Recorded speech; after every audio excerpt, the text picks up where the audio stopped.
How's it going, everyone? Welcome to another episode of I Am Zain Film Class. I am your host, Zain. Today we're going to dive into something that cinematographers, directors, and content creators should know about, which is the philosophy of framing a scene. It's not about just pointing a camera. It's about framing the storytelling. It's psychological, emotional, and meaningful. All is just wrapped into one rectangle to help you shoot with a sense of purpose. So grab your cameras and lock in on for a while.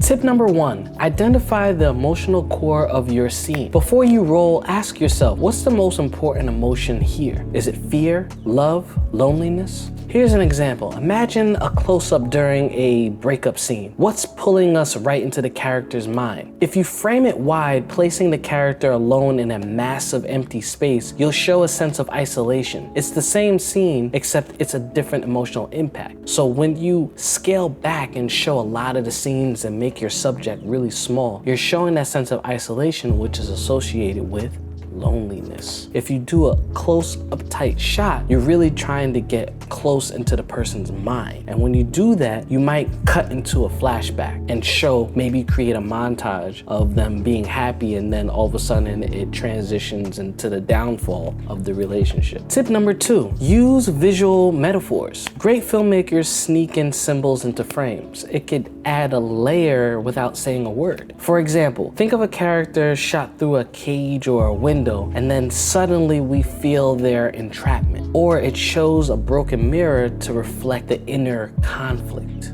Suddenly we feel entrapped, or we can show a broken mirror to reflect the inner conflict of a person. Here's a question for you. What's the coolest visual metaphor you've used or seen? Drop it in the comments below. I might feature it in the next episode. Tip number 3, balance symmetry and asymmetry. Symmetrical framing feels neat, controlled. It's perfect for comedy or calm moments. But breaking that symmetry, it creates tension. Here's an example. A centered shot of the Grand Budapest Hotel feels quirky and charming. Meanwhile, off-balance framing in The Joker makes us feel mentally unstable. Let's compare the two for a moment.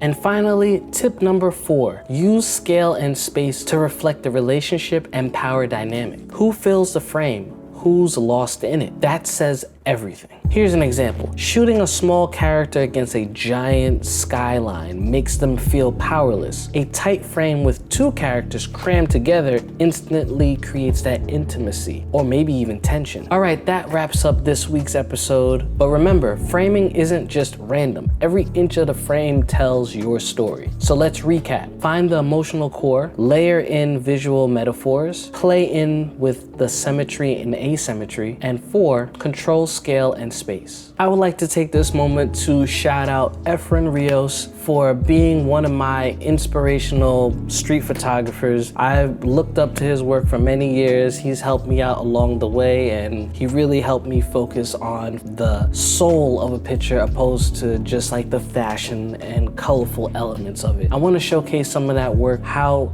important it is to focus on detail and the framing of your shots. So again, shout out to Efren Rios. I'm gonna tag his Instagram handle and just check out his work, support him. He's a really big mentor of mine, and I really appreciate him, and I just want to give him a personal shout out. And if you're feeling inspired, smash that like button, subscribe, and let's keep elevating our filmmaking skills, all right? Stay creative, stay cinematic, and I'll be seeing you next week.